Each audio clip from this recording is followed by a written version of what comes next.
Okay, I'm finally ready to place the pattern pieces on the fabric. So, as you remember, these here are the 5 pieces that you need, and this here is your grain that you ripped on the fabric.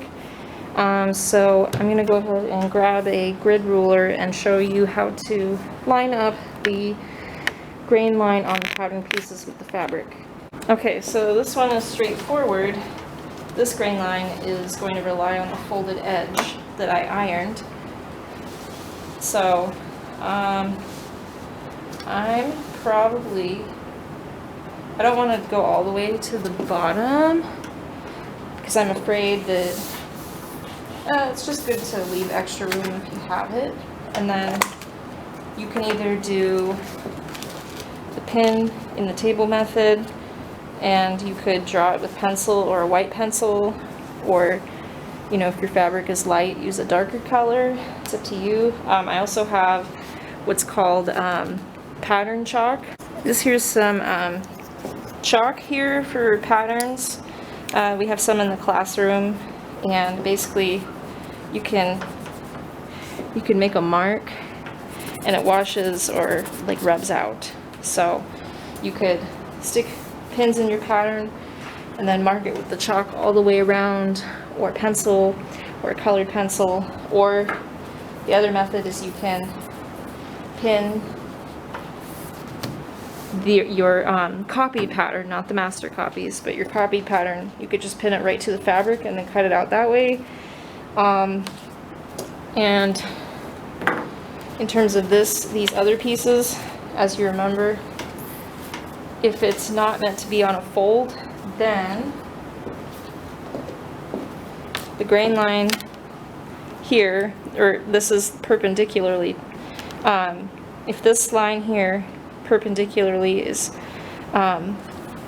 completely straight with this edge, then anything going this direction will be the grain. So I just matched up this ripped grain line here, which means that when I'm moving my pattern piece around, I have to make sure it's completely straight. Right there. So now, straight here, straight there with that line. This piece is as close to as perfect on the grain as I can get it. And then same with these. Please refer to my guide again, which I will be uploading on Blackboard, about what pieces to cut out of what. But you know, 2 of these get cut out in fashion fabric. One of them is only for the interfacing.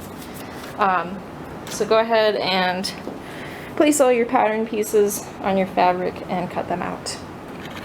One thing I want to show you is that you can use the grain line from another piece to then use as a guide for the grain line on one of these pieces over here. So you can see that I matched up this grain line, and I used it to match up the grain line for the other one. That's just a little trick. I also want to mention, don't forget to mark your darts on your fabric there. This is essentially what your layout might look like, but I want you to put your pieces as close together as possible. I did mine wider because I'm kind of cheating and I'm altering the pattern because I know how, so that it's going to fit me, but you're not supposed to do that. So to conserve fabric and reduce fabric waste, please put the pattern pieces together as close as possible without overlapping. So this is what mine looks like after tracing it with a pencil. Like I said, you could have done it with the other methods, with the chalk, or you could have just pinned the pattern directly to the fabric and cut it out.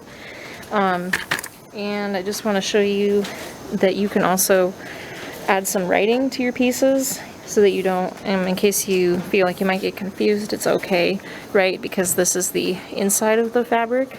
We folded the right side is on the inside, right? So that's that. So go ahead and cut it out. And please, please, please, like I mentioned many times, don't forget to mark your darts. Okay, so I have finished cutting out all of the skirt pieces, and like I said, I labeled mine. You can do that as well. This is the inner back facing, front facing, inner front facing, and I used the interfacing in the classroom that does not have glue on it. So I will talk about both how to fuse your fusible interfacing, or how to use the interfacing without glue that you have to baste on the fabric. So that'll be in a separate video.